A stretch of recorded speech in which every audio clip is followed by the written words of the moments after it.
சென்னை புளியந்தோப்பில் உடல்நலக்குறைவால் படுத்த படுக்கையாக இருந்த 76 வயது மூதாட்டி பாலியல் வன்கொடுமை செய்யப்பட்ட சம்பவத்தால் அதிர்ச்சி. வீட்டின் அருகே வசித்து வரும் நபர் சிக்கிய நிலையில் தமிழகத்தில் யாருக்குத்தான் பாதுகாப்பு உள்ளது என பெண்கள் கேள்வி. கோவை மாவட்டம் சூலூரில் கல்லூரி மாணவியை பாலியல் வன்கொடுமை செய்து கர்ப்பமாக்கிய 20 வயது இளைஞர் மீது போக்சோ வழக்கு பதிவு. பள்ளி கல்லூரி மாணவர்களுக்கு எடுக்கப்பட்டு வந்த நல்லொழுக்க வகுப்புகள் ஸ்டாலின் ஆட்சியில் நிறுத்தப்பட்டதால் இளைஞர்கள் சீரழிவதாக பெற்றோர் வேதனை. சென்னையைச் சேர்ந்த 14 வயது சிறுமி உடல்நலக்குறைவு காரணமாக மருத்துவமனை சென்றபோது 5 மாத கர்ப்பமாக இருப்பது தெரியவந்ததால் அதிர்ச்சி. சிறுமியிடம் நடத்தப்பட்ட விசாரணையில் இளைஞர் ஒருவர் சிறுமியை கடத்தி சென்று பாலியல் வன்கொடுமை செய்தது அம்பலம்.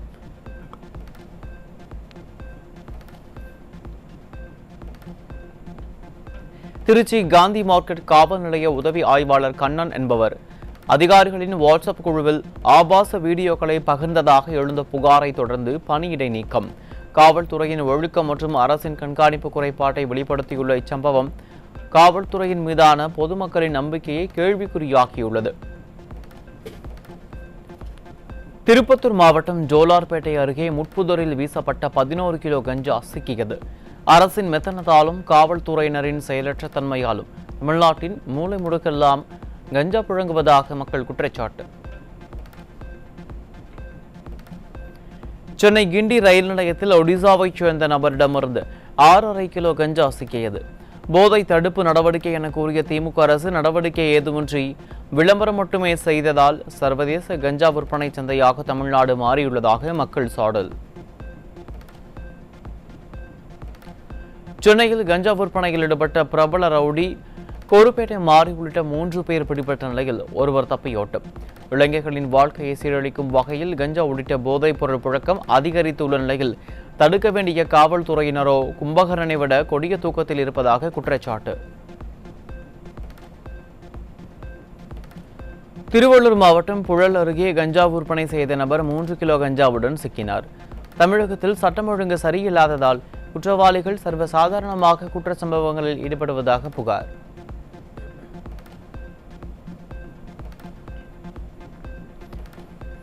விருதுநகர் மாவட்டம் சிவகாசியில் 6 பேர் கொண்ட கும்பலால் இளைஞர் ஓட விரட்டி படுகொலை செய்யப்பட்ட சம்பவம்.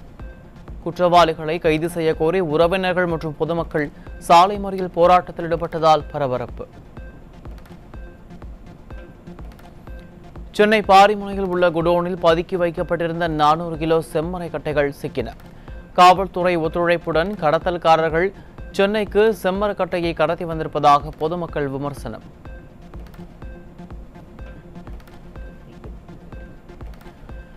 சேலம் சூரமங்கலத்தைச் சேர்ந்த திமுக முன்னாள் கவுன்சிலர் ஒருவர் சமூக வலைதளத்தில் இஸ்லாமிய பெண்களை கொச்சைப்படுத்தி பதிவு.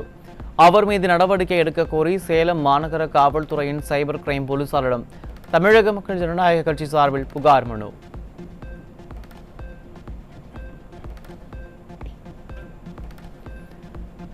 அண்ணா பல்கலைக்கழகத்தில் வாக்கு எண்ணும் மையத்தில் சிசிடிவி கண்காணிப்பு அறையில் பணியில் இருந்த ஒப்பந்த ஊழியர் திரைப்படம் பார்த்த காட்சியை முகநூலில் பதிவிட்டதால் சர்ச்சை.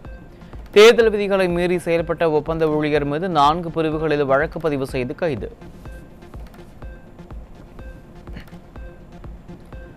தருமபுரி மாவட்டம் பாலக்கோடு அருகே காமராஜபுரத்தில் விளையாடிக் கொண்டிருந்த சிறுமி மீது ஊராட்சி ஒன்றிய நடுநிலைப்பள்ளி சுற்றுச்சுவர் இடிந்து விழுந்ததில் காயமடைந்த மருத்துவமனையில் அனுமதி. பள்ளியின் சுற்றுச்சுவரை சீரமைக்க கோரி பலமுறை மனு அளித்தும் ஸ்டாலின் அரசின் அதிகாரிகள் அலட்சியமாக இருந்ததே சிறுமியின் கவலைக்கிடத்துக்கு காரணம் என பொதுமக்கள் குற்றச்சாட்டு. 3 வயசு குழந்தை இந்த சுற்றுச்சுவர் கட்டிங்கிறாங்க, பூரா டேமேஜ், பூரா எல்லாம் கம்ப்ளீட்டாக விழுந்துருச்சு. இப்போ அந்த கேட்டு முன்னாடி ஃபுல்லாக இருந்துனுக்குது. அது கேட்டு உடஞ்சி மேலே விழுந்து ரொம்ப சீரியஸான கண்டிஷனில் சூப்பர் ஸ்பெஷாலிட்டியில் விஜய் மருத்துவமனையில் காரிமங்கலத்தில் ஹாஸ்பிட்டலில் சேர்த்துங்கிறாங்க. ரொம்ப சீரியஸாக இருக்குது. நான் இப்போ விசாரித்தேன், அந்த ஹெட் மாஸ்டர் விசாரிச்சதுக்கு அவங்க என்ன சொல்கிறாங்கன்னா, நாங்கள் எல்லாத்துக்கும் கலெக்டருக்கு மனு கொடுத்தோம், தாலுதாருக்கு மனு கொடுத்தோம், இது பிடிஓக்கு மனு கொடுத்தோம், எல்லாரும் கொடுத்தோம், எந்த நடவடிக்கையும் அவங்க யாரும் எடுக்கலை. நடிகர் கட்சி பெறும் வாக்குகள் அஇஅதிமுகவிற்கு எந்த பாதிப்பையும் ஏற்படுத்தாது என்றும் கழக பொதுச் செயலாளர் மீண்டும் முதல்வராக பொறுப்பேற்பது உறுதி என்றும் முன்னாள் அமைச்சர் உடுமலை ராதாகிருஷ்ணன் நம்பிக்கை. தமிழக மக்கள் ஆட்சி மாற்றத்தை எதிர்நோக்கி காத்திருப்பதாகவும் பொதுச் செயலாளர் எடப்பாடி கே பழனிசாமியின் பொற்கால ஆட்சி மீண்டும் மலர வேண்டும் என்பதே ஒட்டுமொத்த தமிழகத்தின் விருப்பம் என்றும் பேட்டி. 100 கோடி ரூபாய் மதிப்பிலான சென்னை கடற்கரை மறுசீரமைப்பு திட்டம் சுற்றுச்சூழல் அனுமதியின்றி தாமதமாகி தற்போது நிறுத்தம் கண்டுள்ளது திமுக அரசின் திட்டமிடல் தோல்வியை வெளிக்காட்டியுள்ளது. மீனவர்கள் எதிர்ப்பு அதிகரித்து நிர்வாகத்திறன் கேள்விக்குறியாகி ஸ்டாலின் மாடல் அரசு ஃபெயிலியர் மாடல் அரசு என்பதை மீண்டும் ஒரு முறை நிரூபித்துள்ளது.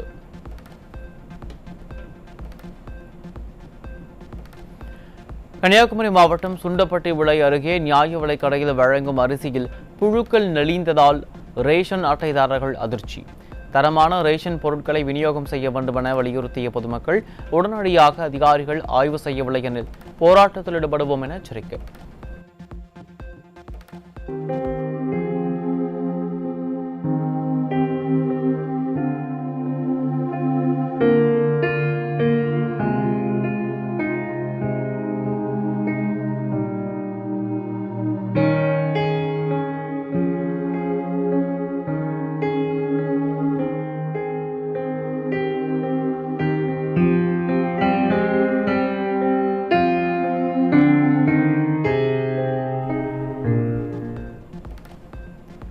வேலூர் மாவட்டம் பேரணாம்பட்டு நகராட்சியில் சேகரிக்கப்படும் குப்பைகளை தனியார் விவசாய நிலத்தில் கொட்ட முயன்ற போது எதிர்ப்பு தெரிவித்த கிராம மக்கள் நகராட்சி டிராக்டரை சிறைப்பிடித்து போராட்டம். குப்பைகளை முறையாக அகற்றாமல் நகராட்சி நிர்வாகம் அட்டூழியம் செய்வதால் சுகாதார சீர்கேடு ஏற்படுவதாக பொதுமக்கள் வேதனை. திமுக ஆட்சியில் 2021 முதல் 2023 வரை 45,000 டிரான்ஸ்ஃபார்மர்கள் கொள்முதல் செய்ததில் ரூபாய் 397 கோடி முறைகேடு நடைபெற்றதாக தொடரப்பட்ட வழக்கில் இன்று தீர்ப்பு. சிறப்பு புலனாய்வு குழு விசாரணை கோரிய வழக்குகளில் சென்னை உயர்நீதிமன்றம் தீர்ப்பளிக்கிறது.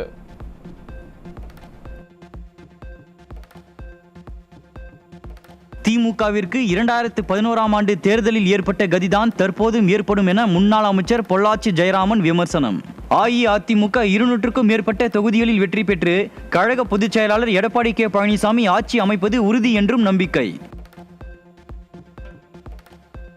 சென்னை விமான நிலையத்தில் தாய்லாந்தில் இருந்து கொண்டுவரப்பட்ட 10 கோடி ரூபாய்க்கும் அதிகமான மதிப்புள்ள உயர் ரக கஞ்சா பிடிபட்டதில் பொதுமக்கள் கடும் அதிர்ச்சி.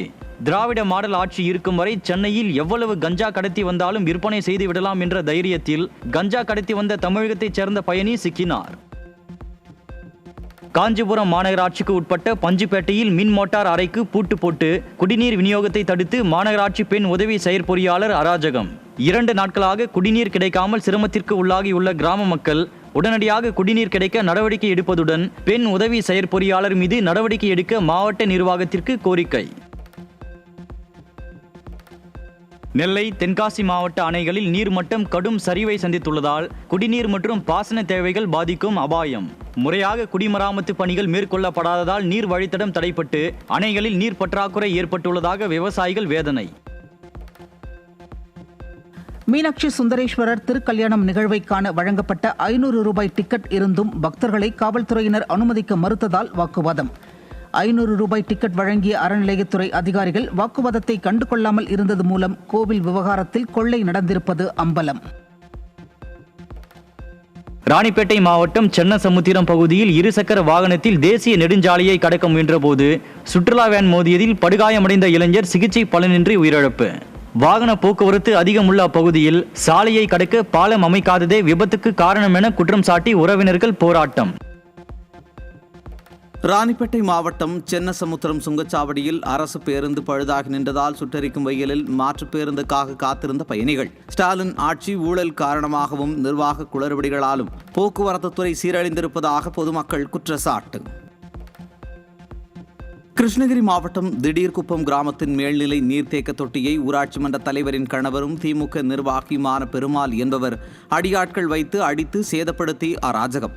புகார் அளித்த வழக்கறிஞரை போலீசார் கைது செய்ததில் திமுக நிர்வாகியின் அதிகார துஷ்பிரயோகத்தை எதிர்த்து காவல் நிலையத்தை முற்றுகையிட்ட கிராம மக்கள் விசாரணையை முறையாக மேற்கொள்ள வலியுறுத்தல். தேனி மாவட்ட ஆட்சியர் அலுவலகத்தில் மாவட்ட ஆட்சியர் தலைமையில் நடைபெற்ற ஆலோசனை கூட்டத்தில் அரசு மருத்துவமனை முதல்வர் வீடியோ கேம் விளையாடி கொண்டிருந்த அவலம். கண்ணகி கோயில் சித்திரை திருவிழா ஏற்பாடுகள் குறித்து தீவிரமாக ஆலோசனை நடைபெற்ற போது அலட்சியமாக செயல்பட்ட அரசு அதிகாரிகள். காலி பாட்டில்களை திரும்பப் பெறுவதில் ஏற்பட்டுள்ள சிக்கல்களை களைய வலியுறுத்தி போராட்டங்களை தீவிரப்படுத்த டாஸ்மாக் கடை பணியாளர்கள் முடிவு. அனைத்து மாவட்டங்களில் தொடர் போராட்டம் தொடங்கிய நிலையில் நீதிமன்ற உத்தரவை கூட நிறைவேற்ற முடியாத திமுக அரசின் நிர்வாக திறமையின்மை அம்பலம். திருப்பத்தூர் மாவட்டம் வாணியம்பாடியில் இருந்து ஆந்திராவிற்கு 1 டன் ரேஷன் அரிசியை கடத்த முயன்ற 3 சிக்கினர். ரேஷன் கடைகளில் உள்ள அத்தியாவசிய பொருட்கள் தங்களுக்கு கிடைக்கிறதோ இல்லையோ அண்டை மாநிலங்களுக்கு விற்கப்படுவது மட்டும் தொடர்ச்சியாக நடைபெறுவதாக மக்கள் விமர்சனம். தமிழகத்தில் 2021ஆம் ஆண்டு பிறந்த சுமார் 9 லட்சம் குழந்தைகளில் நடப்பு கல்வியாண்டில் அரசு பள்ளிகளில் 1 லட்சம் மட்டுமே விண்ணப்பித்திருப்பது மூலம் திராவிட மாடல் அரசின் கல்வி லட்சணம் அம்பலம். 8 லட்சம் குழந்தைகள் தனியார் பள்ளிக்கு சென்ற நிலையில் ஸ்டாலின் அரசின் கல்விக் கொள்கை கேள்விக்குறியாகியுள்ளது. சென்னை ராயபுரம் அருகே அரசு பள்ளியில் பணியாற்றும் இடைநிலை ஆசிரியர்கள் 5 பேருக்கு 3 மாதங்களாக ஊதியம் வழங்கப்படவில்லை என குற்றச்சாட்டு. ஏற்கனவே இடைநிலை ஆசிரியர்கள் சம வேலைக்கு சம ஊதியம் கோரி திமுக அரசுக்கு எதிராக போராட்டம் நடத்திய நிலையில் மாதாந்திர ஊதியமும் வழங்கப்படாதது இடைநிலை ஆசிரியர்களை அதிருப்தியடைய செய்துள்ளது. சென்னை அண்ணா பல்கலைக்கழகத்தில் போலி பேராசிரியர் விவகாரம் அம்பலமாகி 2 ஆண்டுகள் கடந்தும் எந்தவிதமான நடவடிக்கையும் எடுக்கப்படாதது அரசின் நிர்வாக திறமையின்மையை காட்டுவதாக பெற்றோர் அதிருப்தி. நிர்வாகத்தின் வெளிப்படைத்தன்மை தொடர்ந்து கேள்விக்குறியாக்கப்பட்டுள்ள நிலையில் அதிகாரிகள் மௌனம் காப்பதும் உரிய விளக்கம் அளிக்காததும் அரசு செயல்பாட்டின் மீதான குற்றச்சாட்டுகளை மேலும் தீவிரப்படுத்தியுள்ளது. காஞ்சிபுரம் மாவட்டம் உத்திரமேரூர் அருகே அகரம்தூளி கிராமத்தில் உள்ள திறந்தவெளி நெல் கொள்முதல் நிலையத்தில் தேக்கி வைக்கப்பட்டுள்ள நெல் மூட்டைகளை அகற்ற வலியுறுத்தி அதிகாரியை முற்றுகையிட்டு கேள்வி எழுப்பிய விவசாயிகள். மாவட்ட நிர்வாகம் விரைந்து நெல் மூட்டைகளை அகற்றவில்லை எனில் சாலை மறியலில் ஈடுபட உள்ளதாகவும் விவசாயிகள் எச்சரிக்கை. 40 நாள் ஆகுது. இது வரைக்கும் லாரி எடுத்து வந்து நெல்லை ஏற்றல. ஆர்எம் நிர்வாகம் எந்த இதுவும் ரெஸ்பான்ஸ் கொடுக்கல. மாவட்ட ஆட்சியரும் எந்த ரெஸ்பான்ஸும் கொடுக்கல. நெல்முனைகள் எல்லாமே ஏத்தாம லாரி ஏத்தாம நின்று நினைஞ்சதுன்னா அந்த முழு பொறுப்பு அரசாங்கம் தான் ஏற்றுக்கொள்ள வேண்டும். மூட்டைகளை 10,000 சிப்பங்களை உடனடியாக எடுக்கவில்லை என்றால் நாங்கள் மாவட்ட ஆட்சியர் முற்றுகையிட்டு சாலை மறியல் பண்ணி. கள்ளக்குறிச்சி மாவட்டம் சங்கராபுரம் அருகே கோடை வெயிலால் பயிரிடப்பட்ட முலாம்பழம் நிலத்திலேயே கருகிப்போனதால் விவசாயிகள் கவலை. ஏக்கருக்கு 1 லட்சம் ரூபாய் நஷ்டம் ஏற்பட்டுள்ளதாக வருத்தம் தெரிவித்த விவசாயிகள் வறட்சி நிவாரணம் வழங்க வேண்டும் என கோரிக்கை. நெல்லை மாவட்டம் அம்பாசமுத்திரத்தில் அரசு நேரடி நெல் கொள்முதல் நிலையம் முறையாக செயல்படவில்லை என கூறி ஆட்சியரிடம் புகார் அளித்த விவசாயியின் மண்டை உடைக்கப்பட்டதால் பரபரப்பு. கொள்முதல் நிலையம் நடத்தி வருபவரின் சகோதரர் இந்த தாக்குதலில் ஈடுபட்ட நிலையில் விவசாயிகள் தங்கள் வேதனையை கூட வெளியில் சொல்ல முடியாத அவலநிலை நிலவுவதாக குற்றச்சாட்டு. தமிழகத்தில் 12ஆம் வகுப்பு பொதுத் தேர்வு முடிவுகளை மே 8ஆம் தேதியும் 10ஆம் வகுப்பு பொதுத் தேர்வு முடிவுகளை மே மாதம் 20ஆம் தேதியும் வெளியிடும் பணிகளில் பள்ளிக் கல்வித்துறை அதிகாரிகள் தீவிரம். +1 அரியர் தேர்வு எழுதியவர்களுக்கு அடுத்த மாதம் 20ஆம் தேதி தேர்வு முடிவு வெளியிடவும் ஏற்பாடு. கோடைக்கால நோய்களுக்கு பாராசிட்டமால் பயன்படுத்த வேண்டாம் என சுகாதாரத்துறை எச்சரிக்கை. காய்ச்சல், ஜலதோஷம் உள்ளிட்ட பொது நோய்களுக்கு மருத்துவர் ஆலோசனையின்றி சுய மருந்து எடுத்துக்கொள்வதை தவிர்க்க வேண்டும் எனவும் அறிவுறுத்தல். சேலம் மாவட்டம் மேட்டூர் அருகே மேச்சேரியில் கல்குவாரியில் இருந்து சாண்ட் ஜல்லிக்கற்கள் ஏற்றிக்கொண்டு வேகமாக சென்ற டிப்பர் லாரிகளை சிறைப்பிடித்து பொதுமக்கள் வாக்குவாதம். பள்ளி, வேலைக்கு செல்வோர் என பொதுமக்கள் பல்வேறு இடையூறுகளை சந்தித்து வருவது குறித்து புகார் அளித்தும் எந்த நடவடிக்கையும் எடுக்கவில்லை என குற்றச்சாட்டு. கொசுக்கள் பெருகும் இடங்களை கண்டறிய 4 வாரங்களுக்குள் விரிவான கணக்கெடுப்பு நடத்த அனைத்து உள்ளாட்சி அமைப்புகளுக்கும் சென்னை உயர்நீதிமன்றம் அதிரடி உத்தரவு. புகார்களை தெரிவிக்க பிரத்யேக உதவி எண்ணுடன் கூடிய குறைதீர்க்கும் அமைப்பை 1 மாதத்தில் உருவாக்கவும் விழிப்புணர்வு பிரச்சாரங்களை மேற்கொள்ளவும் நீதிமன்றம் அறிவுறுத்தல். திருவள்ளூர் மாவட்டம் கும்மிடிப்பூண்டி அருகே தண்ணீர் தொட்டியை சுத்தம் செய்தபோது விஷவாயு தாக்கி வடமாநில தொழிலாளி ஒருவர் உயிரிழந்த நிலையில் உயிருக்கு ஆபத்தான நிலையில் 4 பேர் மருத்துவமனையில் அனுமதி. விஷவாயு தாக்கி தொழிலாளிகள் உயிரிழப்பதை தடுக்க உயர்நீதிமன்றம் உத்தரவிட்டும் ஸ்டாலின் அரசு எந்த நடவடிக்கையும் எடுக்கவில்லை என்பது அம்பலம். சென்னை அடுத்த போரூர் அருகே சரக்கு வாகனம் மோதி 4 வயது சிறுவன் உயிரிழந்த சம்பவத்தால் சோகம். புறநகரில் லாரிகள் மற்றும் சரக்கு வாகனங்களை முறைப்படுத்த போக்குவரத்து காவல்துறை தவறியதால் விபத்துகள் அதிகரித்து வருவதாக பலரும் விமர்சனம்.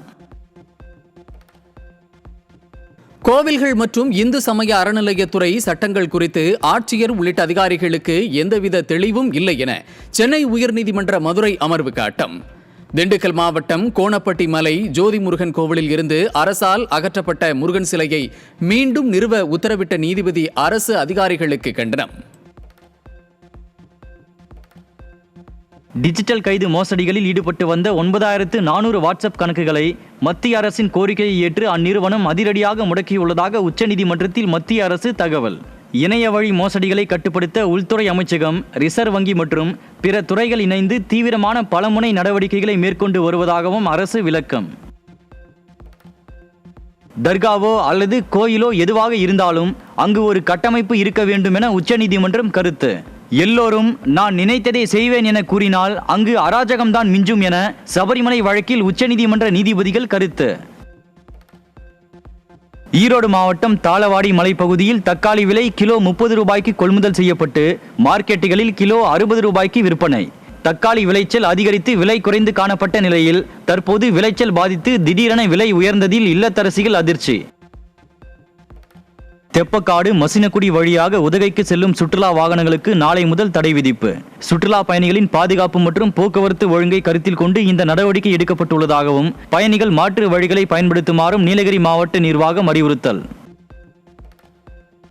108 திவ்ய தேசங்களில் ஒன்றான ராணிப்பேட்டை மாவட்டம் சோளிங்கர் அருள்மிகு லட்சுமி நரசிம்ம சுவாமி திருக்கோவிலில் சித்திரை பெருவிழாவையொட்டி நடைபெற்ற தேர் திருவிழா. ஆயிரக்கணக்கான பக்தர்கள் நேர்த்திக்கடனை செலுத்தியும் தேரினை வடம் பிடித்து இழுத்தும் வழிபாடு.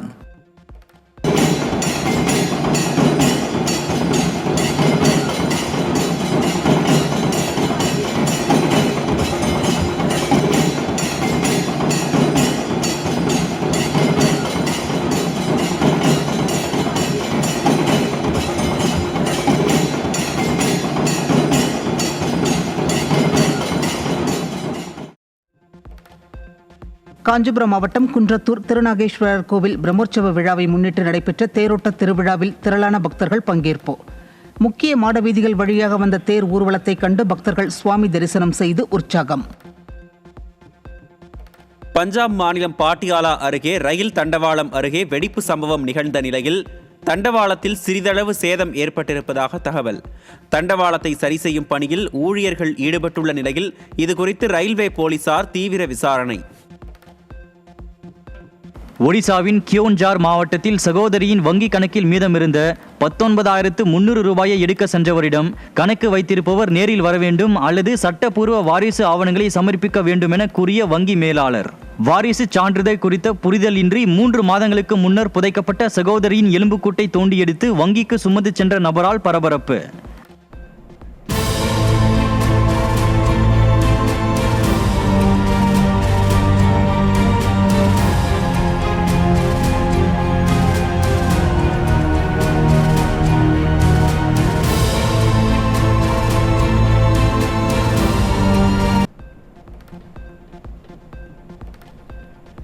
உத்தரப்பிரதேசத்தில் மீரட் பிரயாக்ராஜ் இடையே 594 கிலோமீட்டர் நீளமுள்ள 6 வழி பிரம்மாண்ட கங்கா அதிவேக சாலையை பிரதமர் நரேந்திர மோடி நாளை திறந்து வைக்கிறார்.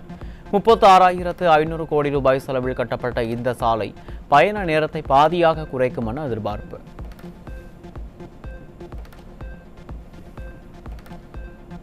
சிக்கிமின் 50வது மாநில தின விழாவில் பங்கேற்ற பிரதமர் மோடி 4000 கோடி ரூபாய் மதிப்பிலான உள்கட்டமைப்பு, சுகாதாரம் மற்றும் சுற்றுலா சார்ந்த பல்வேறு புதிய வளர்ச்சி திட்டங்களை தொடங்கி வைத்தார். மாநிலத்தின் வளர்ச்சியை பாராட்டிய பிரதமர் 70 வயதுக்கு மேற்பட்ட முதியவர்களுக்கு ஆயுஷ்மான் காப்பீட்டு திட்டம் விரிவுபடுத்தப்படுவதாகவும் சிக்கிம் ஒரே இந்தியா என்ற தொலைநோக்கு பார்வைக்கு எடுத்துக்காட்டு என பெருமிதம். வாரணாசியில் பிரதமர் நரேந்திர மோடி 6,350 கோடி ரூபாய் மதிப்பிலான பல்வேறு வளர்ச்சி திட்டங்களை தொடங்கி வைத்தார். ரயில்வே, குடிநீர் மற்றும் மருத்துவ கட்டமைப்பு வசதிகள் மேம்படுத்தப்பட உள்ள நிலையில் கங்கா எக்ஸ்பிரஸ் வே திட்டமும் அறிவிக்கப்பட்டது பொருளாதார வளர்ச்சிக்கு முக்கிய முன்னேற்றமாக பார்க்கப்படுகிறது.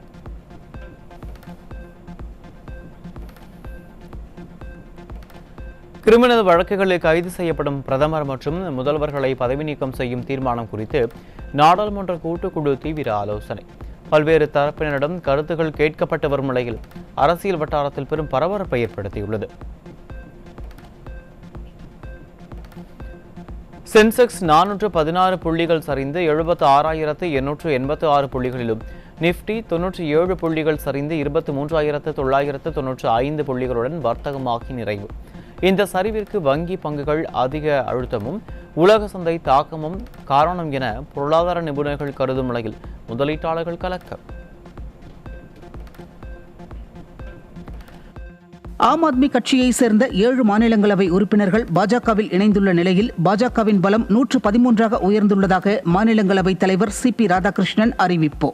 ராகவ் சத்தா உள்ளிட்டோர் பாஜகவில் இணைந்திருப்பது ஆம் ஆத்மி கட்சிக்கு பின்னடைவு என அரசியல் நோக்கர்கள் கருத்து. மேற்காசிய போர் சூழல் காரணமாக கடல்சார் அபாயங்களை எதிர்கொள்ளவும் சமாளிக்கவும் 497 கோடி ரூபாய் மதிப்பிலான ரிலீப் திட்டத்தை அமல்படுத்தியது மத்திய அரசு. ஏற்றுமதி வர்க்கத்தில் ஈடுபடும் ECGC பாலிசிதாரர்களுக்கு 100% காப்பீடும், காப்பீடு செய்யப்படாத குறு சிறு மற்றும் நடுத்தர நிறுவனங்களுக்கு 50% கட்டண சலுகையும் கிடைக்கும் என தகவல். தாவூத் இப்ராஹிமின் கூட்டாளியும் போதைப்பொருள் கடத்தல் மன்னனுமான சலிம் டோலா துருக்கியின் இஸ்தான்புலில் இன்டர்போல் ரெட் நோட்டீஸ் அடிப்படையில் அதிரடியாக கைது. இந்திய காவல்துறை மற்றும் துருக்கி அதிகாரிகள் இணைந்து நடத்திய சிறப்பு நடவடிக்கையில் 59 வயதான டோலா பிடிப்பட்ட நிலையில் அவரை இந்தியாவுக்கு நாடு கடத்துவதற்கான சட்ட நடவடிக்கைகள் தீவிரம். கடந்த மக்களவை மற்றும் சட்டமன்ற தேர்தல்களில் செலவு கணக்கு தாக்கல் செய்ய தவறிய 529 வேட்பாளர்களை தேர்தல் ஆணையம் தகுதி நீக்கம் செய்து நடவடிக்கை. தேர்தல் நேர்மையை உறுதி செய்யும் வகையில் 3 ஆண்டுகள் வாக்களிக்க தேர்தல் ஆணையம் தடை விதிப்பு. திருத்துறைப்பூண்டியில் வேலைக்கு செல்லாமல் மதுபோதைக்கு அடிமையான மகனை தட்டி கேட்ட தந்தையை மகன் பாட்டிலால் தாக்கியதில் தந்தை உயிரிழப்பு. ஸ்டாலின் ஆட்சியில் தலை தூக்கிய மது கலாச்சாரத்தால் பல குடும்பங்கள் சிதைந்துள்ளதாக பொதுமக்கள் வேதனை. சென்னை நங்கநல்லூர் பகுதியில் உள்ள அடுக்குமாடி குடியிருப்பில் உடலில் வெட்டு காயங்களுடன் இரத்த வெள்ளத்தில் மனைவியும் தூக்கில் தொங்கிய நிலையில் கணவரும் சடலமாக கண்டெடுக்கப்பட்ட சம்பவத்தால் அதிர்ச்சி. தமிழகத்தில் நாளுக்கு நாள் அதிகரிக்கும் கொலை மற்றும் தற்கொலைகளின் எண்ணிக்கையால் அச்சத்தின் உச்சத்தில் தவிக்கும் பொதுமக்கள். புதுச்சேரி மணப்பட்டு பகுதியில் முன் விரோதம் காரணமாக வீட்டில் தனியாக தூங்கிக் கொண்டிருந்த இளைஞர் கடப்பாறையால் தாக்கப்பட்டு கொலை. பெண் ஒருவருடன் இளைஞர் தொடர்பில் இருந்த நிலையில் பெண்ணின் கணவன் கடப்பாறையால் தாக்கி இளைஞரை கொலை செய்தது அம்பலம். செங்கல்பட்டு மாவட்டம் மறைமலை நகர் அருகே உள்ள காப்புக்காட்டில் முகம் சிதைந்த நிலையில் இளைஞரின் சடலம் கண்டெடுப்பு. யாரேனும் அடித்து கொலை செய்தார்களா என விசாரணை நடைபெற்று வரும் நிலையில் கடந்த 5 ஆண்டுகளாக தமிழகத்தில் மர்ம மரணங்கள் தொடர்ந்து அதிகரித்திருப்பதாக மக்கள் விமர்சனம். சேலம் சத்திரம் பகுதியில் உள்ள டாஸ்மாக் கடைக்கு வந்த கும்பல் ஓசியில் மது பாட்டில் கேட்டு பணியாளர்கள் மீது கொடூர தாக்குதல். கடந்த 5 ஆண்டுகால ஆட்சியில் மதுவிற்கு இலக்கு வைத்து விற்று மது கலாச்சாரத்தை அதிகப்படுத்திய திமுக அரசால் இதுபோன்ற சம்பவங்கள் அரங்கேறுவதாக பொதுமக்கள் விமர்சனம். பெரம்பலூரில் உள்ள கோல்டு நகரில் குடும்ப தகராறில் தனியாக வசித்து வந்த மனைவியை 4 பேர் கொண்ட கும்பலுடன் கணவர் கடத்திச் சென்றதால் பரபரப்பு. காவல்துறை மீது சிறிதும் பயம் இல்லாததற்கு இந்த துணிகர கடத்தல் சம்பவமே சாட்சி என எழும் விமர்சனம்.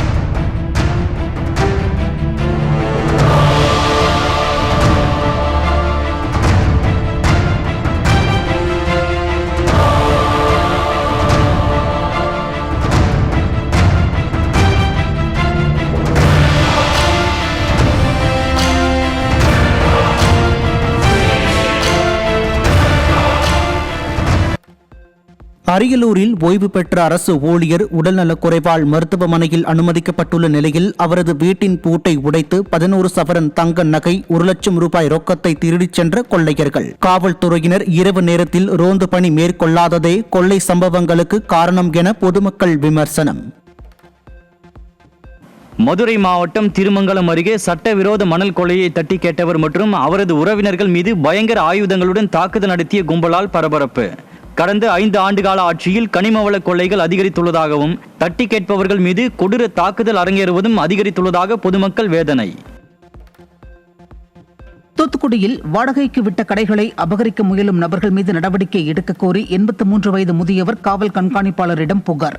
நீதிமன்றம் உத்தரவிட்டும் போலீசார் ஒத்துழைப்பில் ஆக்கிரமிப்பாளர் கடையை காலி செய்ய மறுப்பதாக முதியவர் கண்ணீர். நாங்களும் எங்கள் இடத்த ஜேஜிபி வச்சு அவங்க எடுத்த ஃபுட்டேஜ் எல்லாம் கொடுத்துருக்கோம் சார். அதுக்கு ஆக்ஷன் எடுக்கல சார். எங்களுக்கு வேறு வழி தெரியல. 20 வருஷமாக போராடிட்டு இருக்கோம். எவ்வளோ நாள் இன்னும் இவர் எத்தனை வருஷம் உயிரோடு இருப்பாருன்னு கூட எங்களுக்கு தெரியல. அப்போ இவர் இறந்ததுக்கப்புறம் இவர் இருக்கும்போது அவர் இடத்துக்குள்ள அவரால் போக முடியல. இவர் இல்லாத டைமில் எப்படி சார் நாங்கள் போக முடியும்? எத்தனை பெட்டிஷன் கொடுக்குறது சார்? எத்தனை கம்ப்ளைண்ட் கொடுக்குறது? எந்த கம்ப்ளைண்ட்டுமே ரெஸ்பான்ஸ் இல்லை சார். நேற்று நைட்டு மட்டுமே 4 வாட்டி என் மொபைல்லேருந்து நான் 100க்கு கால் பண்ணியிருக்கேன் சார். ஒவ்வொரு வாட்டியும் கால் பண்ணும்போதெல்லாம் அந்த ஸ்பாட்டில் வந்து அவங்கள சத்தம் போட்டு போகிறாங்க. இப்போ இந்த டைம் அவங்க ஃபுல்லாக கம்பை ஊனி தகரம் வச்சு அடைச்சிட்டு இருக்காங்க. டிஜிட்டல் கைது மோசடியில் ஈடுபட்ட 9400 வாட்ஸ்அப் கணக்குகளை கண்டறிந்து அதிரடியாக முடக்கியது மத்திய அரசு. ஜனவரி முதல் 12 வாரங்களில் மட்டும் இந்த நடவடிக்கை எடுக்கப்பட்டதாக உச்சநீதிமன்றத்தில் அரசு தகவல் தெரிவித்துள்ள நிலையில் காவல் அதிகாரிகள் போல் நடித்து மிரட்டி பணம் பறிக்கும் கும்பலை தடுக்க புதிய பாதுகாப்பு அம்சங்களை அறிமுகப்படுத்தியது வாட்ஸ்அப். ஈரோடு மாவட்டம் பவானிசாகர் அணையில் அனுமதியின்றி மீன்பிடித்த நபரை பிடித்துக் கொடுத்த குழுவினரை அரிவாளால் தாக்கி கொலை மிரட்டல் விடுத்த நபர் சிக்கினார். இது தொடர்பான சிசிடிவி காட்சி வெளியாகியுள்ள நிலையில் சட்டவிரோத சம்பவங்கள் செய்வதற்கும் தட்டி கேட்பவர்களுக்கு கொலை மிரட்டல் விடுப்பதற்கும் காவல்துறை மீது பயம் இல்லாததே காரணம் என மக்கள் குற்றச்சாட்டு. சென்னையை அடுத்த அனகாபுத்தூரில் வீட்டின் பூட்டை உடைத்து பீரோவில் இருந்த 9 சவரன் தங்க நகை மற்றும் வெள்ளி பொருட்கள் திருட்டு. குடும்பத்தில் உள்ள அனைவரும் கோவிலுக்கு சென்றிருந்த போது மர்ம நபர்கள் கைவரிசை காட்டியுள்ள நிலையில் பாதுகாப்பில்லாத தமிழ்நாட்டில் வசித்து வருவதாக மக்கள் அச்சம். காஞ்சிபுரம் மாவட்டம் மணிமங்கலம் அருகே மது அருந்திய போது ஏற்பட்ட தகராறில் நண்பனை கல்லால் தாக்கி கொலை செய்த இருவர் தலைமறைவு. ஸ்டாலின் மாடல் திமுக ஆட்சியில் டாஸ்மாகிலும் கள்ளச்சந்தையிலும் கட்டுக்கடங்காமல் நடைபெற்ற மது விற்பனையால் குற்றங்கள் அதிகரித்து மக்கள் அச்சத்தில் வாழும் நிலை. கள்ளக்குறிச்சி மாவட்டம் திருக்கோவிலூர் அருகே சட்டவிரோதமாக வண்டல் மண் கொள்ளையில் ஈடுபட்டவர்களை கிராம மக்கள் விரட்டியடித்தனர். திருக்கோவிலூர் சுற்றுப்பகுதியில் தொடர்ந்து இயற்கை வளங்கள் கொள்ளையடிக்கப்பட்டு வரும் நிலையில் நடவடிக்கை எடுக்க வேண்டிய அதிகாரிகளோ கும்பகர்ணனை விட கொடிய தூக்கத்தில் இருப்பதாக பொதுமக்கள் குற்றச்சாட்டு. திருச்சி மாவட்டம் தொட்டியம் அருகே சட்டவிரோதமாக காவிரி ஆற்றில் மணல் கொள்ளை நடப்பதை தடுப்பதோடு தொடர்புடையோர் மீது நடவடிக்கை எடுக்க வலியுறுத்தி லாரி உரிமையாளர்கள் போராட்டம் மேற்கொள்ள முடிவு. மே மாதம் 7ஆம் தேதி முதல் தொடர் போராட்டத்தில் ஈடுபட போவதாக அறிவித்துள்ள தமிழ்நாடு லாரி உரிமையாளர்கள் சங்கத்தினர் தொட்டியம் காவல் நிலையம் மற்றும் மாவட்ட ஆட்சியர் அலுவலகங்களில் புகார் மனு. அந்த லோக்கல் அதிகாரிகள் அந்த மணல் திருடுவரோட பணத்தை பெற்றுக்கொண்டு எந்த நடவடிக்கை எடுக்கிறல. வேறு மாநிலங்களுக்கு மாவட்டங்களுக்கு செல்கின்ற பொழுது அங்க இருக்கின்ற காவல்துறை, வருவாய்த்துறை, கனிமவளத்துறையினர் அனுமதி இல்லாமல் முறையான அனுமதி சீட்டு இல்லாமல் மணலை திருடி வருவதாக 303/2 PNS act 21 mining and minerals act வழக்கு பதிவு செய்து லாரி உரிமையாளர் ஓட்டுநர்கள் கைது செய்யப்பட்டு சிறையில் அடைக்கப்பட்டு வருகிறார்கள். பெருத்த சிரமத்தை சந்தித்து வருகிறோம். திருவள்ளூர் மாவட்டம் பழவேற்காடு லைட் ஹவுஸில் ஒரு குடும்பத்தினர் தொடர்ந்து கிராம மக்களுடன் மோதல் போக்கில் ஈடுபட்டு அமைதியை சீர்குலைப்பதால் பொதுமக்கள் ஊரை காலி செய்யும் போராட்டம். பெண்களை தொடர்ந்து அவதூறாக பேசி வருவதாகவும் காவல்துறையினர் ஒரு தலைபட்சமாக செயல்படுவதாகவும் தெரிவித்துள்ள கிராம மக்கள் சம்பந்தப்பட்டவர்கள் மீது உடனடியாக நடவடிக்கை எடுக்க கோரிக்கை. கல்வியாண்டின் நடுவிலேயே ஆசிரியர்கள் இடமாற்றத்தால் மாணவர்களின் கல்வி தொடர்ந்து சீர்குலைந்து வருவதாகவும் கோடை விடுமுறை காலத்திலேயே கலந்தாய்வை முடிக்க வேண்டும் என்ற கோரிக்கையை பள்ளி கல்வித்துறை அதிகாரிகள் ஆண்டுக்கு ஆண்டு புறக்கணிப்பதாக குற்றச்சாட்டு. ஒவ்வொரு கல்வியாண்டிலும் ஆசிரியரற்ற வகுப்பறைகள், திக்கற்று நிற்கும் மாணவர்கள் என கல்வித்துறையின் அலட்சியம் எந்த நாளில் மாறும் என்பது கேள்விக்குறியாகி உள்ளதாக ஆசிரியர்கள் வேதனை. திருவள்ளூர் மாவட்டம் திருத்தணி அருகே லட்சுமாபுரம் கிராமத்தில் வீட்டில் இருந்த இளைஞரை தாக்கி கைது செய்ய முயன்ற ஆந்திர மாநில போலீசாரை கிராம மக்கள் சிறைபிடித்ததால் பரபரப்பு. உள்ளூர் காவல்துறைக்கு தகவல் தெரிவிக்காமல் வெளிமாநில காவல்துறையினர் வந்து இளைஞர் மற்றும் அவரது குடும்பத்தினர் மீது தாக்குதல் நடத்தும் அளவிற்கு தமிழக காவல்துறை மீது மதிப்பு குறைந்திருப்பதாக பொதுமக்கள் விமர்சனம்.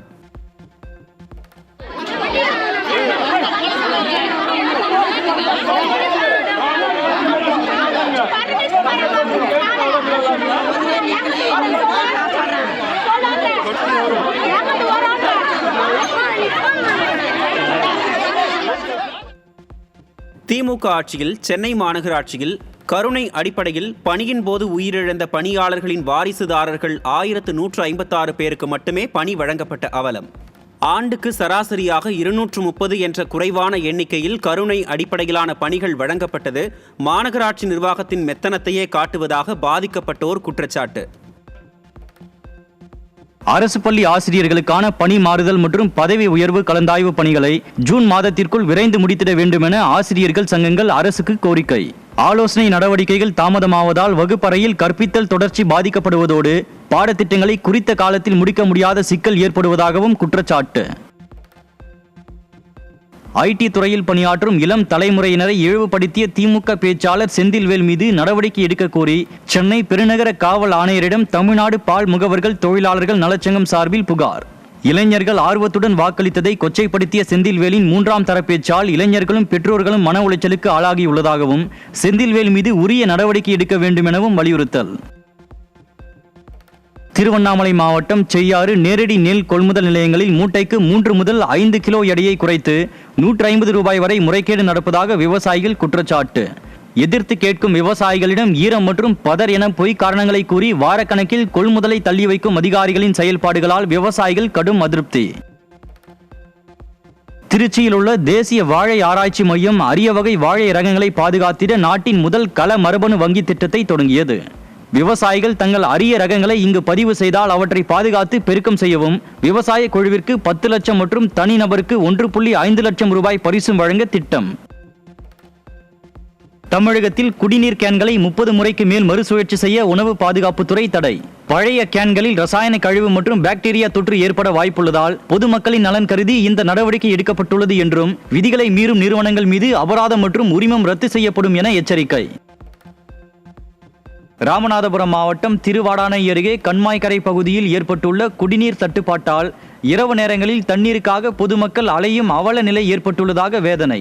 குடிநீர் தட்டுப்பாடை தடுக்க அதிகாரிகள் நடவடிக்கை எடுக்கவில்லை எனவும் குடிநீரை விலைக்கு வாங்கும் நிலை உள்ளதாகவும் கிராம மக்கள் குற்றச்சாட்டு. இந்த பீரியடில் தண்ணிங்கிற வசதியே இல்லாமல் இருக்கும். காவிரி தண்ணியும் சரி, கூட்டு நீர் குடிநீர் திட்டமும் சரி, எங்களுக்கு ஆழ்குழாய் கிணறு தண்ணியும் சரி, 5 ஆண்டு காலமாக ஒரு தண்ணி வசதியே இல்லாமல் நாங்கள் ஒரு குடம் தண்ணி 20 ரூபாய்க்கு வாங்கி தான் நாங்கள் சாப்பிட்டுக்கிட்டு இருக்கோம். எங்களுக்கு மிகவும் தண்ணி பிரச்சனையினால் பக்கத்தில் கம்மாயில் தாமரை அள்ளி இருந்து அதையும் யூஸ் பண்ண முடியாத காலகட்டத்தில் ரொம்பவும் கஷ்ட நிலையில் எங்கள் மக்கள்லாம் தண்ணி வண்டியில் ஒரு குடம் 20 ரூபாய்னு வாங்கி இன்றைக்கி சாப்பிட்டு வாழ்வாதாரம் பயன்பட்டுக்கிட்டு இருக்காங்க. கடலூர் மாவட்டம் சிதம்பரத்தில் கொம்பால் முட்டி தாக்கிய காளையிடம் இருந்து நீண்ட நேரமாக போராடி விவசாயியை மீட்ட பொதுமக்கள். பாதிக்கப்பட்டவர் மருத்துவமனையில் அனுமதிக்கப்பட்ட நிலையில் மாடுகளை தொழுவத்தில் வைத்து பராமரிக்காமல் வெளியே விடுவோர் மீது கடும் நடவடிக்கை எடுக்க வேண்டும் என பொதுமக்கள் வலியுறுத்தல்.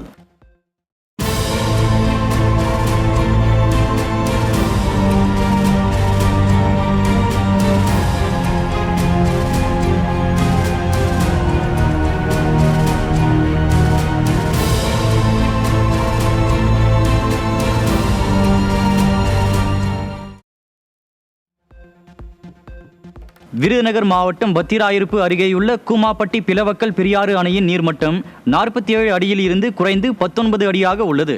அணையின் நீர்மட்டம் வேகமாக குறைந்ததால் விவசாயிகள் கவலை. ஈரோடு மாவட்டம் பர்கூர் மலையில் அரசு பேருந்தின் முன் சக்கரம் ஏறி இறங்கியதில் 70 வயது மூதாட்டி உடல் நசுங்கி உயிரிழப்பு. ஓட்டுநரின் அலட்சியமே மூதாட்டியின் உயிரிழப்புக்கு காரணம் என பொதுமக்கள் குற்றச்சாட்டு.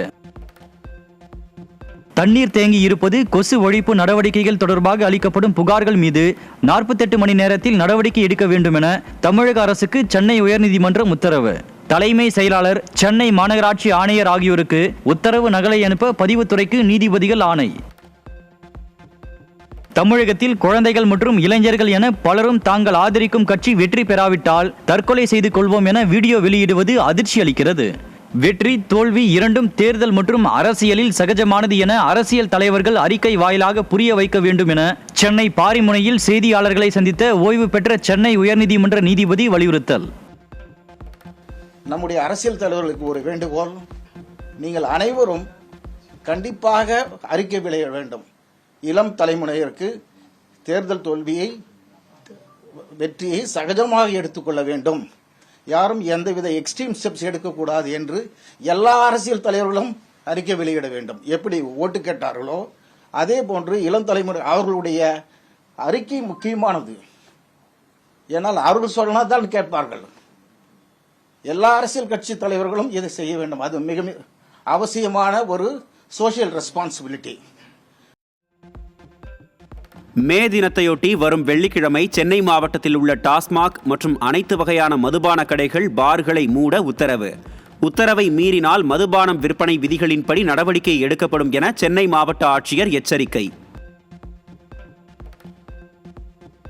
இந்திய உளவு அமைப்பான ஐபியில் 203 IPS அதிகாரி பணியிடங்களில் 81 இடங்கள் காலியாக உள்ளதாலும் டிஐஜி மற்றும் எஸ்பி நிலைகளில் 50% தட்டுப்பாடு நிலவுவதாலும் நாட்டின் கள உளவு நடவடிக்கைகள் முடங்கும் அபாயம். பயங்கரவாத அச்சுறுத்தல்களுக்கு மத்தியில் மாநிலங்களில் காவல்துறை பற்றாக்குறையால் பணி மாற்றங்கள் தடைப்பட்டுள்ளது. உளவுத்துறையின் ஒட்டுமொத்த செயல்பாடுகளை பாதிக்கும் அச்சம். சென்னை நகரில் உலகளாவிய திறன் மையங்களின் பெருக்கத்தால் கடந்த 2 ஆண்டுகளில் 13 மில்லியன் சதுர அடி அலுவலக இடம் புதிதாக உருவாக்கப்பட்டு நகரம் புதிய முதலீட்டு அலைக்கு தயாராகியுள்ளது. இதற்கும் ஸ்டிக்கர் மாடல் ஸ்டாலின் அரசுக்கும் சம்பந்தமில்லாத நிலையில் தனியார் துறையின் முயற்சியால் ஏற்பட்டுள்ள இந்த அபரிமிதமான வளர்ச்சி மூலம் வேலை வாய்ப்புகள் பன்மடங்கு உயரும் என கணிப்பு. மயிலாடுதுறை மாவட்டம் சீர்காழி சட்டநாதர் சுவாமி திருக்கோவிலில் வெகு விமரிசையாக நடைபெற்ற திருத்தேரோட்டம். நகரின் முக்கிய வீதிகள் வழியாக தேரை வடம் பிடித்து இழுத்து பக்தர்கள் வழிபாடு. மதுரையில் சித்திரை திருவிழா தொடங்கியுள்ள நிலையில் அழகர் கோயிலில் திருக்கல்யாண மண்டபத்தில் எழுந்தருளி பக்தர்களுக்கு அருள்பாலித்த கள்ளழகர். பச்சை உடையில் திருபவனி வந்த கள்ளழகரை மனமுருக தரிசித்து வழிபட்ட பக்தர்கள். திருவள்ளூர் மாவட்டம் ஸ்ரீ வைத்திய வீரராகவ பெருமாள் கோவிலின் சித்திரை மாத பிரம்மோற்சவத்தை ஒட்டி கோலாகலமாக நடைபெற்ற தேர் திருவிழா. 4 மாட வீதிகளில் வலம் வந்த தேரினை வடம் பிடித்து இழுத்து பக்தர்கள் வழிபாடு. தென்காசி மாவட்டம் செங்கோட்டையில் கடந்த 1 மாதத்துக்கும் மேலாக வெயிலின் தாக்கம் அதிகமாக இருந்து வந்த நிலையில் திடீரென வெளுத்து வாங்கிய கோடை மழை. இடி மின்னலுடன் பெய்த மழையால் வெப்பம் தணிந்து குளிர்ச்சியான காற்று வீசியதால் மக்கள் மகிழ்ச்சி. தமிழ்நாட்டில் 13 இடங்களில் 100 டிகிரி ஃபாரன்ஹீட்டுக்கும் அதிகமாக வெயில் கொளுத்தியதால் மக்கள் கடும் அவதி. அதிகபட்சமாக திருச்சியில் 105 டிகிரி ஃபாரன்ஹீட் வெப்பமும், நாமக்கல், மதுரை, திருத்தணி, சேலத்தில் தலா 100 டிகிரி ஃபாரன்ஹீட் வெப்பமும் பதிவு. நாட்டிலேயே அதிகபட்சமாக மகாராஷ்டிராவில் 46.9 டிகிரி செல்சியஸ் வெப்பநிலை பதிவான நிலையில் டெல்லி, ராஜஸ்தான், பஞ்சாப், ஹரியானா உள்ளிட்ட மாநிலங்களில் வாட்டி வதைக்கும் வெயில். இந்த உயர் வெப்பநிலைக்கு எதிர் சூறாவளி சுழற்சியே காரணம் என கூறப்படும் நிலையில் மக்கள் கவனமாக இருக்க மருத்துவர்கள் எச்சரிக்கை. டெல்லி, NCR, பஞ்சாப், ராஜஸ்தான், ஹரியானா மற்றும் உத்தரப்பிரதேச மாநிலங்களில் வெயிலின் தாக்கம் கடுமையாக அதிகரிப்பு. டெல்லியில் அதிகபட்ச வெப்பநிலை 40 டிகிரி செல்சியஸ் முதல் 45 டிகிரி செல்சியஸ் வரை பதிவாக வாய்ப்புள்ளதாக இந்திய வானிலை ஆய்வு மையம் அறிவித்துள்ள நிலையில் கட்டுமான தொழிலாளர்களுக்கு மதியம் 1 மணி முதல் 4 மணி வரை கட்டாய ஓய்வு அளித்து டெல்லி அரசு உத்தரவு. தலைநகர் டெல்லியில் கோடை வெயில் தாக்கத்தால் குளிர்சாதனங்களின் பயன்பாடு அதிகரித்துள்ளதால் ஏப்ரல் மாத வரலாற்றிலேயே முதல் முறையாக மின் தேவை 7000 மெகாவாட்டை தாண்டி பதிவு. இந்த கோடை காலத்தில் டெல்லியின் மொத்த மின் தேவை 9000 மெகாவாட்டை தாண்டும் என அதிகாரிகள் கணிப்பு. 1க்கு 10,000 விகிதம் அளவில் துல்லிய செயற்கைக்கோள் வரைபடங்கள் மூலம் இந்தியாவின் அனைத்து கிராமங்களும் முழுமையாக மேப்பிங் செய்யப்பட்டு கிராமப்புற வளர்ச்சி திட்டங்களை மிகச் சிறப்பாக செயல்படுத்தும் வகையில் தயார் செய்துள்ள இஸ்ரோ. தேசிய பஞ்சாயத்து ராஜ் தினத்தில் வெளியான இந்த திட்டம் இனி கிராமப்புறங்களின் கட்டமைப்பு மற்றும் அனைத்து விதமான வளர்ச்சி பணிகளையும் துல்லியமாக திட்டமிட்டு செயல்படுத்திட பெரும் உதவியாக இருக்கும் என எதிர்பார்ப்பு. அந்நிய நாடுகளின் மதிப்பில் குவைத் தினார் 307 ரூபாய் 15 காசுகள் உயர்ந்த நிலையில் பஹ்ரைன், ஓமன் ஆகியவற்றின் செலவாணி மதிப்பும் உயர்ந்துள்ளது. இலங்கை, பாகிஸ்தான் ஆகிய நாடுகளின் செலவாணி மதிப்பு வழக்கம் போல் குறைந்து காணப்படுவதால் முதலீட்டாளர்கள் கவலை. சென்னையில் 22 கேரட் தங்கத்தின் விலை கிராமுக்கு 130 ரூபாயும் சவரனுக்கு 1040 ரூபாயும் குறைந்தது. 1 கிராம் தங்கம் 14,100 ரூபாய்க்கும், 1 சவரன் 1,12,800 ரூபாய்க்கும் விற்பனை. தென்னிந்திய திரைப்பட தொழிலாளர்கள் சம்மேளனத்தில் உள்ள முன்னணி தொழில்நுட்ப கலைஞர்களின் சம்பள விகிதம் மாற்றியமைக்கப்பட வேண்டும் என தமிழ் திரைப்பட தயாரிப்பாளர்கள் சங்கம் பேச்சுவார்த்தை. முன்னணி நடிகர்கள் மற்ற மாநிலங்களைப் போலவே ரெவென்யூ ஷேரிங் முறையில் நடிக்க வர வேண்டும் என தமிழ் திரைப்பட தயாரிப்பாளர்கள் சங்கம் வலியுறுத்தல். வருமான பகிர்வு கோரிக்கையை முன்வைத்து மே 2 அன்று ஒருநாள் அடையாள வேலைநிறுத்தம் செய்ய உள்ளதாக தயாரிப்பாளர் சங்கம் அறிவிப்பிற்கு தென்னிந்திய நடிகர் சங்கம் கண்டனம். நடிகர்கள் மீது ஆதாரமற்ற குற்றச்சாட்டுகளை சுமத்தி இந்த வேலைநிறுத்தம் அறிவிக்கப்பட்டிருப்பது பெரும் அதிர்ச்சியை ஏற்படுத்தி உள்ளதாக தெரிவித்துள்ள நடிகர் சங்கம், இதனால் படப்பிடிப்புகள் பாதிக்கப்படும் அபாயம் உள்ளதெனவும் எச்சரிக்கை.